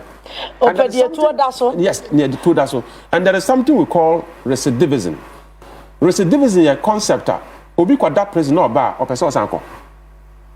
So returning prisoners who are returning to prison it's a well that he's been accepted na nije and oba bontia the only thing he can do here is obokrono so obokrono so we are mranweka sempacho sanko no wasanko oduru wa na yama no post odo kwa prison kwa the way ankrofo depots wo obi depots za on person be free hokora biom ne sentence kwa we kura na o se chale we are say hyewa bontia ha de me kita control and I would me even police crowd me chi obi question sometimes obi business ada na mo join crowd naked na ka o box anko a ye ma o de o trousers wura ho a sika wo na senior president wo ma gini na crowd deposit ye be gini na fi won na obeka cho say me hit here ma dai hit yi mo for 1 week ni me bomb person ready yi me free na me nkofie wo so aba o me de wa ye be bu bia there is a lot of culture in prison. There is a lot of culture in incarceration. Young bomb person obi abetima akohubie. But you know what? Prison, all of us are potential prisoners. Exactly. Because every human being is a potential criminal. Yeah. Oda na Andrew. Because all of us are fallible. And do you home cry? Born in our code. And chant to so correct me, my circumstantial evidence. We got. Pan say, oh, koba bi no ko say, wo obi sikan. Also kita sikan free for me ba. Unse nipa da ho na moje tunu no dimika ko som eje na ko wa na police patrol car pie so awon kwa na woni body hu a moja tatatai o se minimum ho hwema za obowa ye do be ko ansa na be hu se na onka hokura na it's just abeshia na wa dam be 2-3 days bi wa we ko be dam be 1 month e bi kura bro that's it so kwa in some sesi a nkrofo wa they are not supposed to be there. Justice for all program ibaye and I think that we need to do more to ensure that if you don't deserve to be in prison, don't go there. And as our prison so or man in such a way that the rehabilitation aspect of it you must say that prison only she or got that prison or a good tailor or a very good seamstress or I did be out there they are living a life. So let's see how we can reform our prisons. And I think that the Director General of Ghana Prison Service, my sister patient Baku Bonnet, Esquire, Ayine GHS, Obeja a mark.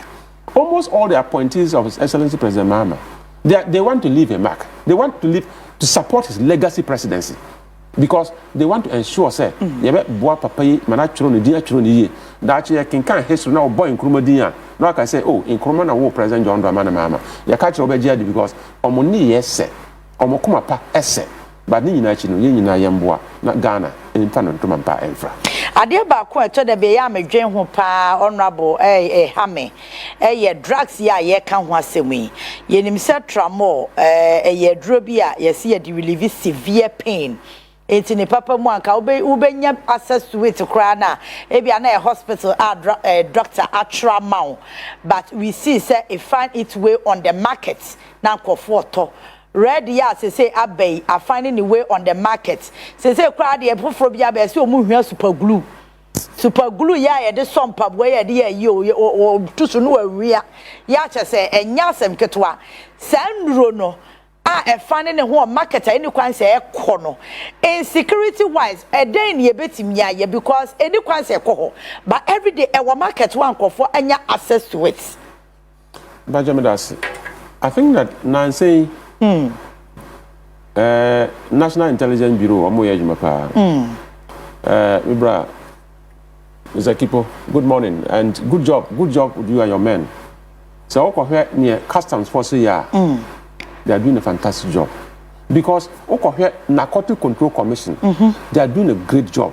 Ejumano soon is that like I say a friend say Ejumano soon but Jumayano Pafonisha exactly Pafonisha Ejumano soon ya fa wura na achi omo no makwa tisa omo direction e bit me fa posokra ebe wura mu whatever it is send nipa benya sika. In the Bible can say the love of money is the root of all evil. Odo aye dosi kanti yetimi ya ade abetimi say or mind but enfan ho unim say ade we ode bayi obe say mrante obe say mabawa obe say ya dachi but ode obenya sika onya sika na Ghana ni ho ode kwan onya sika na wanka sa ode ma obe na atwutu so because akonum bi e na obe pio so yeah e basa obaya na so koye. So these are some of the things that if you say we need to ensure that enforcement is tight. Okay. Enforcement is tight and we need to have key examples to show. Look, Okwachi I think that the criminal justice system should also be up and doing. Okay. Yeah, the Obiko court, Mesre, the Obiko court on matters like this, if you say of national interest, yeah, the Nibadoko court, yeah, fast track system. Okay. Within a week or two or within a month, now you publish results. No, Akwana ya china or ton tramol. No, you're trying to jail 3 years. You're trying to jail 5 years. Let it be public. Media foreman can once him. Obianga who say, oh, I had deal with Senanya Adikitoa. Uto who say, Unu Niana Kofa, Nui Bay, Yachino, Wakodemwa. Now, one can say, the Sukita Bill Demo, over Sako to a Guanajo. And that is what we can do. The deterrence is also going to help. Apart from that, you're indicating Emrantian. We need to have clubs in our secondary schools. Yeah. Okay? To ensure that, almost say, drug abuse at your level, we are destroying your future. Super glue you want to be in cloud 10. Cloud 10, where there are super glue power to qua, or you come back. You come back, yeah. Oh, but we are about to say, Sakabia no boat to my better be an edgy. Oh, my men so to your Papa to your Akokrania Broa, or Mashawa, Maui University. Their hope is that Dachi, you may pay your mamma, no be home. Or what if you be pure if you are on our yes so coy. For so be a new so. Be a ground to mean Dibi. I do not say. So education for our young people is very important. Enforcement is very, very key. And media engagement. You see, media for Juma Moyano, what you say here goes very far. Education around here goes very far. Entertainment on this platform goes very far. Yeah. So, Sister, you have one of the very powerful platforms in terms of resetting this Ghana that we have. So please use your platforms everywhere to support government agenda to reset. And gradually, one day, a bonk running Marana Tifia. You will say, oh, in Chilimana, I church or Madiano, they are running Ghana well. My main case, when I was in Lagos, me economics. Okay. Me economic professor, Professor Banyako. He's a man of honor. Or what there, try no amount B+. One day, me could be son, Prof.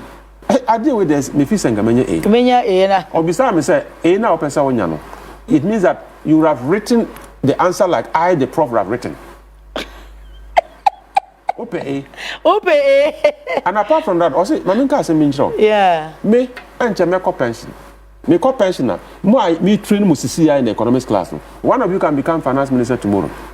Say, my meow more as we are dear ye. Now me yan poto no upiqua. Obey finance minister. Policies out the bano. They said domestic debt is by not say student back on a finance minister and all the GDP aba. Mr. Nashi. Now me to honest, hey. But now you're too late. Yeah. So that is how come sometimes you look at the whole thing and say, no, Ghana no. Say be ya. They be America. Ghana be ya. A Jinaminoso. Okay. Young Kambum, Nenga say, politics is over. Elections is over. And our democracy should not just be reduced elections. Our democracy should be talking about developmental challenges that it may resolve within the space of 4 years after elections. In between elections is governance. And governance is the purpose of democracy, not elections. All right, your name, Rashewe Jani or Wawe Sabato and Pesuaso, Honorable Peter Tobu Lanchene, AD and Como, Wabe Paeba no Bambo who and Semua, Posia Jumamua, Kone Nima Machese, baby, I know a drunidia, and your politics and the Nije, may assure Senko Yaji be creye, Nansona and Nije politics in Huntia. But honorable. Yenim se nyame ya adoma abanye biemu se Ghana Armed Forces o munye recruitment fa soldier fofoforo fa meka wo mo hodada no ho esan se binu kwa ko pension ne ade yenim se ye fan crofo sa there are so many things that goes into it be mo bia qualify ya obetimi akọ ameni bi se adwenchire ba ne se aden na age no ka ye ntrim na from 18 to 25 no ka ye mane nkodru 35 because a mebunu do na bi wo ho mo wa hoden a wo metimi akọ by age limit no aba be ye barrier woni sa afọ ne ya adwen hey asem we na ode aba hai pa chomi dase Mr. Meka minimi se mrante bebre hwemi omo mo pese mo ko soja omo mo pese mo ko police omo mo pese mo share uniform whether immigration fire service police or all that. Nipacho adiana soja for the abeto. It is a template. The chief of defense staff Nipacho onye amamra da ho na odiso. Ba wonim sometimes I am for kasa ya mo bisa na enchreche mo. Okay. Tie the Ghana Armed Forces hasn't done anything wrong. They just use a recruitment template and publish. Regular. O person o ya infantry soldier near there 1825. Yeah. So we trademark we electrician mason send omo pen na 18 to 27. Over 27 you would one day grab disqualify. Over 25 no per regular no so you be disqualify. Yeah. Nkrofo say na mrante wo kuma mo pagima ya den na mo ntremu en quarter to 35 near there. That is a policy matter. It's not for the soldiers to decide. Okay. Right? It is not for the Ghana Armed Forces to decide, say, oh, you're 30. That is not for them. What is there as a policy I'm implementing, say, 1825, 1827. Okay. That is the policy. But, say, a person with tremor, you know what we do? You are on my way, and President Nana Kuba Dubai. I don't know if I'm soldier, 25 years, you have to go home. Eba ya kwaye nema nkoyi ya yentimi yes country amoka. You see, you tremu for 30 years. Okay? Yeah. So see, I can say, Oma ya recruit mo 1995, 1996. Afe na Oma beko Omekofi. Why? I didn't know soldier for say W 25 now what the MP ma won fan 30. It is a government decision, it is a government policy, and the armed forces will have to implement it. So if government brought a policy say we are extending your stay, authoritative stay from 25 years to 30 years, and it has been happening. Okay. What is wrong with say Abamba decided say okay, CCI, but you know what? Who extending it to 30 years? Now Obiabedi say mfanko 35. Obiabedi soldier 35 years. Now Obey 30 years woman. Obey we know higher than 65 years. Yeah. Who this say you know doesn't lazy boot? What kind of armed forces do you want? No, apart from the fact that Pejuma Mamranti, say assemble, now assemble to Ghana, say Mranti Maba or Moshe Soja Tadia, or Kuma Ghana Maya. What kind of armed forces are you sending out? Look, we are looking for a vibrant fighting force. Okay. And looking for that vibrant fighting force, we are also looking for support. And that support is a place I would manage 25, 27, 26, no. But yeah, there is, let me just make a recommendation. Let's reverse this 30 thing. Okay? We can reverse this 30 and come back to our normal 25. And you can push the recruitment age from 25 to 30. Okay? If you push the recruitment age from 25 to 30, at the age of 30, no what say be 25 years. By the age of 55, you should be on your way out. It's okay. But if you want to keep the 30 compulsory service period, and you also want to push this one forward to 30, 35. Okay. Great. Okay. Obeshia soldier for I see guarantee for crowd. Who send soldiers 100 kwa. At the bachelor, or maybe don't they can't do anything because they don't have the energy, they don't have the spirit to be able to do what we are supposed to do. Now, Adeba I want to say, if you are 40 years and you want to take an affidavit says I did 25 because you want to get the right age to go and no problem. Yeah. In the army they will recruit you. My teaching Crawford say now man minimum be a what brusan or call you. If I reducing the age no call you. You share paper soon as so okay, also what the 25 home, no problem. Yeah, foul.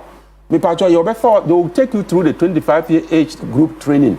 Now, after 1 week, no, we will say yes. Also, oh yes, smart. But Obian Bissau say, I can see saying they will train you like an 8. You see, the curriculum is packaged for the age 18 to 25. It's designed for the age, scientifically proven. So what trust silent, no not so they won't change the training package because of you.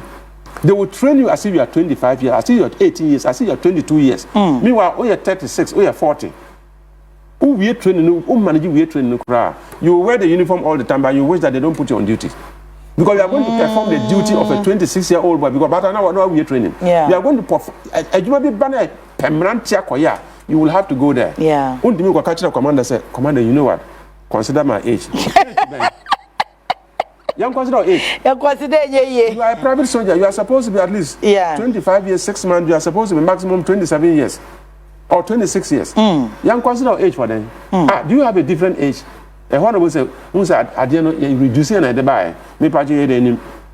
Who reducing at the buy? The man say you came in at 18, between 18 and 25. That is it. And we've trained you in that, and you have to do this work. And after 10 years, have you ever seen many people, uniform work, if you fake your age and you come, a time is going to come, you will cry in your room. Are there people, if you are 70 and you say you are still 50? No problem. The uniform will expose you. Those of us who came, maybe a policeman. I came from school. I was so young. I didn't know anything. And they trained me 11 months, 2 weeks. Accra Police Training Depot. Right? 15 weeks. And I'm here at Accra Police Training. Yeah, 6 months, 6 months. Yeah, trained me for 15 weeks. Yeah, me piano. Yeah, Juma. I was Accra for 1 year. And Sana, I was posted to my first station at CRD headquarters because I'm a best recruit, and by virtue of the arrangement, we are best at CRD headquarters. That's all. So I'm not going to be in crying. I'm saying, "One family call a dormer side or honor board in any more national worker." One family call. I'm saying, "Sika." Almost we are best recruit. Just because CRD headquarters. One of two CRD headquarters. And more than I'm in charge within 7 years. And the UN, I call UN. I think UN spending 1 year from 2000 to 2001. Me free UN ban me be as a I became a very professional police officer with international exposure. Me computer at the time. Me who computer? It said the TV. They could see a bit table. So I went to TV. Now, say, in fact, a bit must say. And so me free UN member after 1 year. No, me get a laptop, make an office. Now me board report. I print. Be say, hey. Capacity free for Ghana Police Service by the United Nations. So must soon be over 6 years in the UN. And that's why sometimes people says, it is not the rank. It is not the education in Ghana. Sure. It is the practical exposure in peacekeeping missions. My building my capacity. Sometimes when I speak about security, I speak with confidence. Because but Ghana no, under His Excellency, okay, so I think that one is set straight. I was a yen I see a one say, Jumaneding, age a catch. Before front. So let me just summarize and say that if the soldiers, in other words, if government wants to push the age between 25 to 30 or 27 to 30, they can also reduce the authoritative period of service. Say, ultimately serve for 30 years. Bra, why join the soldier 35? We know is 65. What kind of army are we going to build? If you want to do the 30, you can do the 30, but bring the statutory period back to 25. So that at least, who did 30 no grammar, you can serve for 25 years maximum, and you are out. That means a whole lot of amendments. What's a year? It is a policy decision. Yeah, okay. It's a policy decision. It's not for the army to do. It is for government to decide that this is what we want to do, and we can get it done. Okay. Okay. All right. So my young same way, and we am a pa my misakra na your pon e be shebe. Yabeba current state of mining security. But honorable, ade be hwehwe maso kakra me ne omo aben wo bambo ho nsemu e bi di nkomo off air ni ade, but still na say me nye convince say yebechi political figures, especially because eno na ye this ade ne ba. Ti say na no ayechi wontumi na no as so ya say Godfrey Dame so ye invite on kwa de invite ya arrest no ye invite no ne there are so many political figures. I think NDC time no so kokwanyu de homre bia me so mo chi no BNI saying you will send NDC for crowd or makogu CID headquarters na nipa ko bodom pem and ya tem die na just say a whole lot of newsers na koso ewo security the agency crown omo grounds and omo premises. Any security implications bia, and it's like ya so ama aye normal say ya chi wo bia e was a party full soldiers ekogu ho. Pachamedase. Question you be say question na ese Ghana for nyina yetie answer yi. Me bacho ko me kroma wa ukwachi obi a adebeche na police station ho nyina ya ma. Nipa no nya politician. It's a culture say oyeminu tejabu nyene. Right? Unya koto ejamu a obi antum kan ko show concern. So we say nkrofo go, but what happens in Wa, as I'm saying, wala fo nyina mutie mi. Omeko police station, but they are not violent. Omoko police one who say nipa ya mo chi na wo busua oyeye ba oyedan ebia police one must story na obi say hey so na wakwaye hey we dey nyo, but they will come and show that solidarity. Of course, Okochi politician at the course here the headquarters.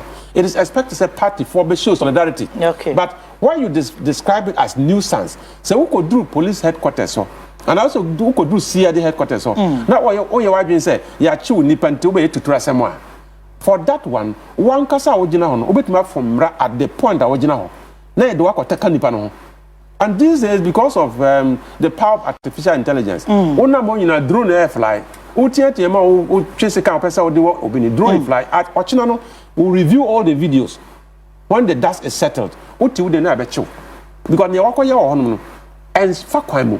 So you have the right to show solidarity to obi ayache no. Cause here dey quarters so na mo kwa gina is part of politics o chante munja no nko fie o. Ade wan na kwa ba na ba. Onu kwa na ye hwan. Den na e kwachi no ba. So ya kwachi no dey asem ho.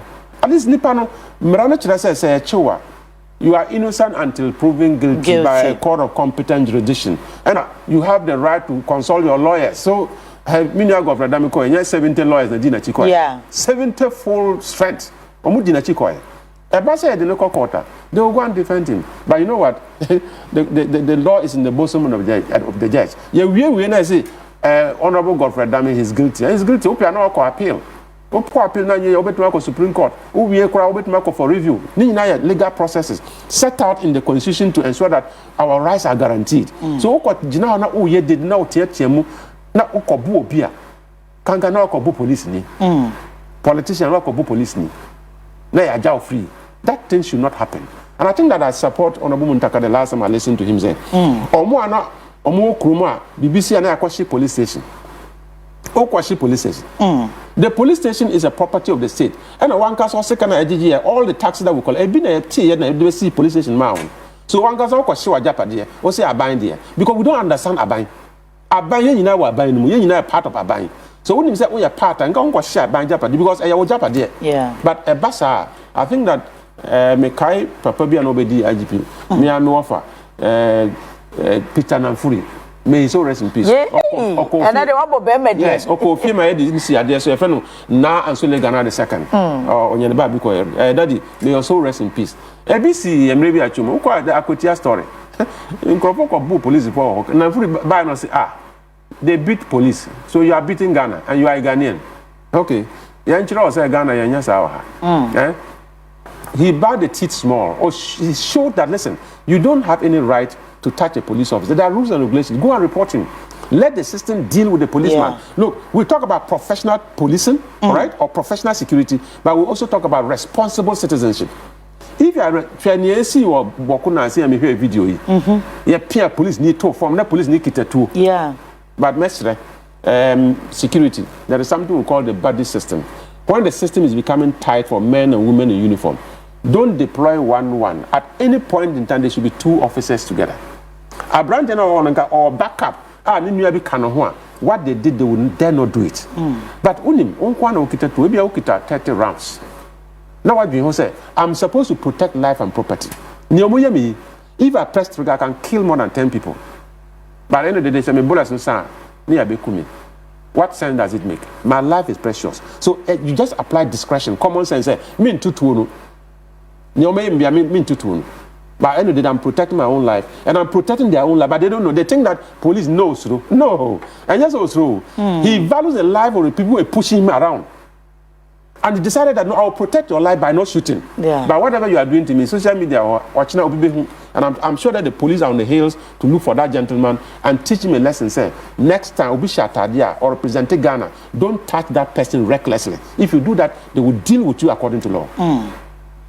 I think any other one, I say, who crying so betty me, but he said, ye ya, cook say one day, Yoko boss would in baby or motier.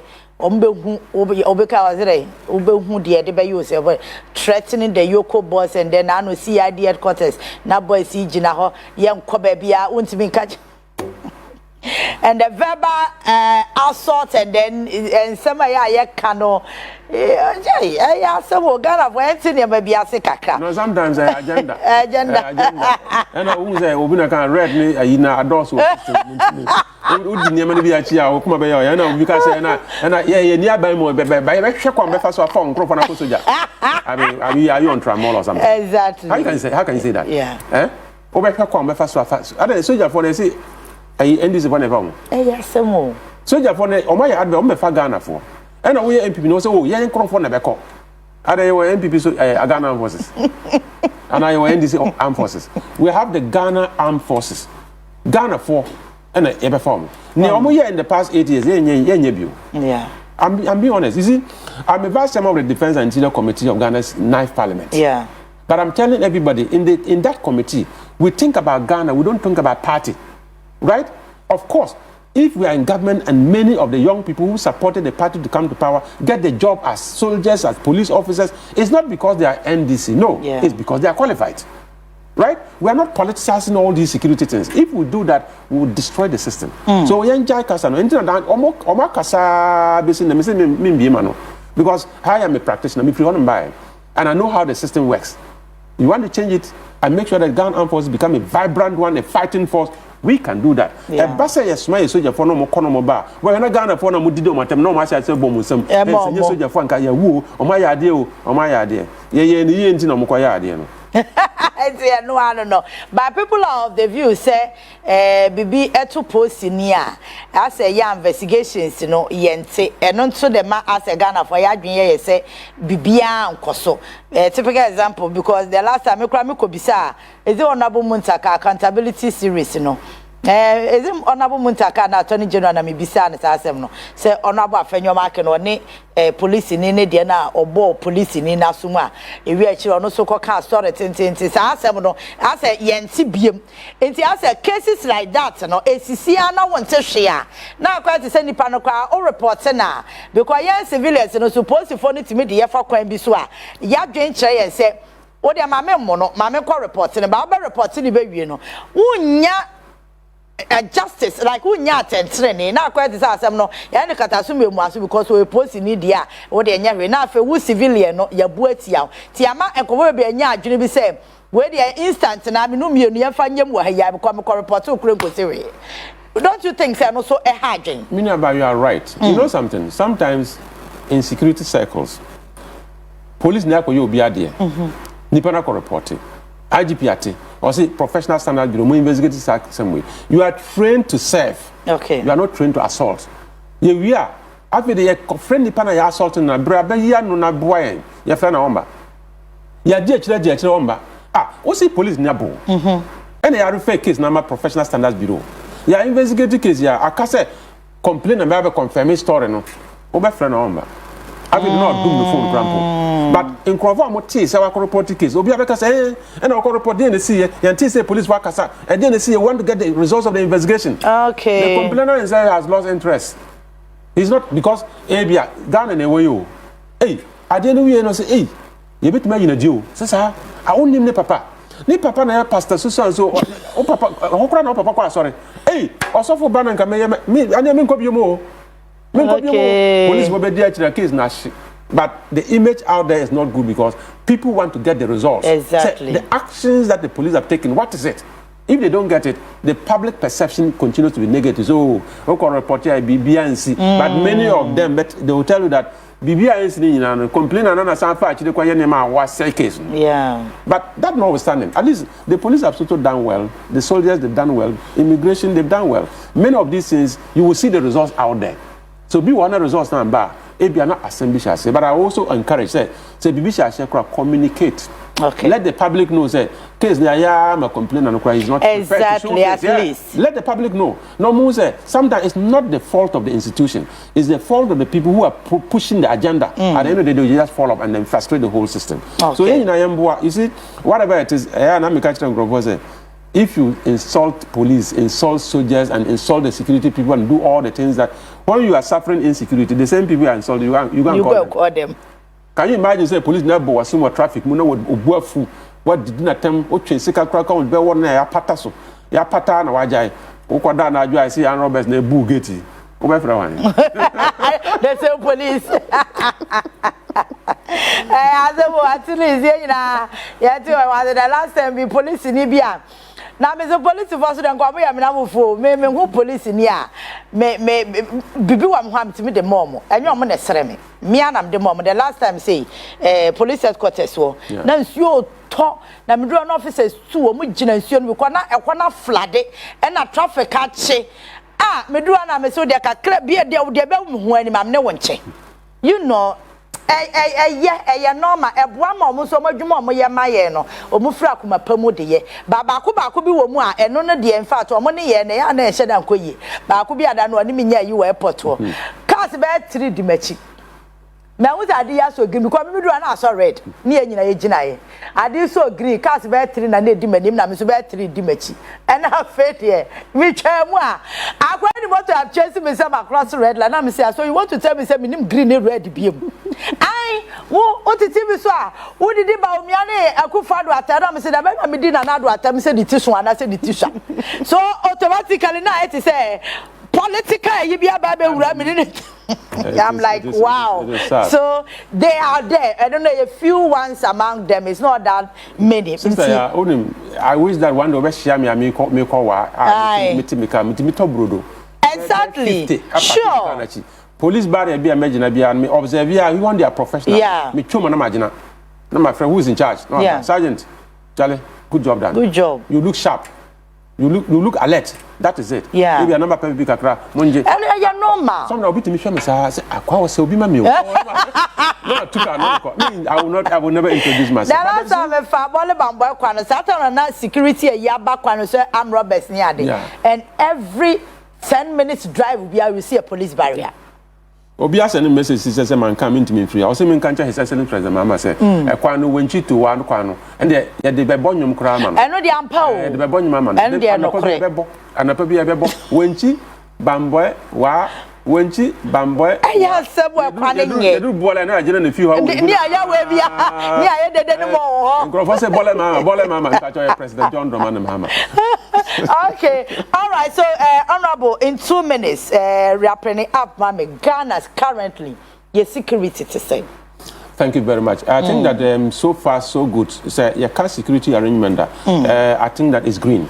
Okay. You were green, you were yellow, you were red, and all the colors. But it is green, it is low key, it is. I mean, Ghana and so wherever you want to go, because you see, there is no country in this world that was zero crime rate. All right. There's no country in this world that security yet 100% perfect. And that is how Ghana's situation is so good in the sense that Onam Ghana and now you be to a police station. The police are up and doing. And in fact, sometimes you see that the police and military they have these joint patrols. They are up and doing. Government is ensuring that they resource and equip the security agencies for them to perform their traditional role very well. But you know what? There are full-time security officers paid by the state. Many police and we are all part-time security officers. Play your part-time role by being a responsible citizen. Play your professional role by being a professional police officer, a soldier, immigration officer, prison officer, or Ghana National Fire Service officer. And together, we will make Ghana one of the best countries in this world.